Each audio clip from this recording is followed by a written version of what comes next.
बंदी बुझलो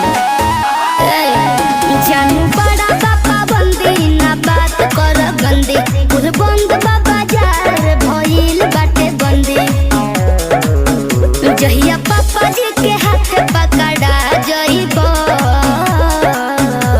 बोजोरिया में राजा पिटा जइबो चौराहा पे गोली तू खा जइबो पिटा जइबो। अरे करे जा प्यार जात और बिरादर देख के हो जाई जरूरी है का। और तो से हम साल भर से कहती कि करे जा कला भी हवा तो कहलू कि नहीं हमार बाबूजी भी चौराहा पे गोली मरवा दिया। तो करे जा हम तो से पूछती कि तोहार बापा हिंदी पिक्चर का मिसपूरी है का। तब का प्रेमी है, पागल है, दीवाना है।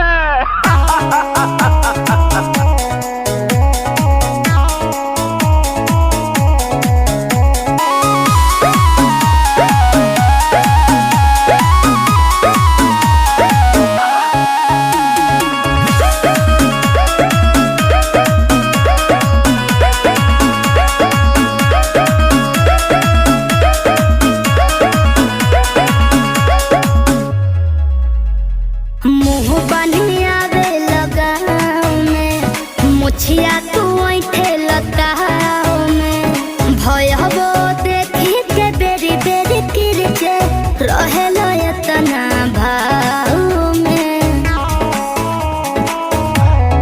कहो मुँह बनी आवे लगाओ में मुछिया तू ऐठे लताओ में भयबो देखी के बेरी बेरी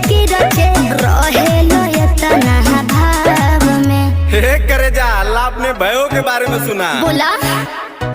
अरे करे जा हम तोरे गौवा में केतनो मुहवा बांध के आई ना है तोहार छोटका भयो हमके पहचान लेवेला। का बताई एक आदत इतना बिगाड़ देले ना कि दतवा छियार के जीजा 10 रुपया दे दा गोड़वा पर के मांग लेवेला। भाग झूठा दीदा 10 रुपया दा। टूट गई। अरे देख ला तुम्हार ऐसने भाई बड़ो नशा में तू धुत कुल भूला जइबो बोला जहिया पापा जी के हाथे धरा जइबो पिटा जइबो चौराहा पे गोली तू खा जइबो पिटा जइबो। आप लोग कैसे हैं? आई होप कि आप लोग ठीक ही होंगे। हमारा वीडियो अच्छा लगेगा तो लाइक कमेंट शेयर कीजिएगा और चैनल को सब्सक्राइब कीजिएगा। ज़्यादा से ज़्यादा हमारे वीडियो को शेयर कीजिएगा। हम लोग बहुत मेहनत करते हैं भाई, हम लोग को सपोर्ट कीजिए। थैंक यू, मिलते हैं नेक्स्ट वीडियो में। बाय।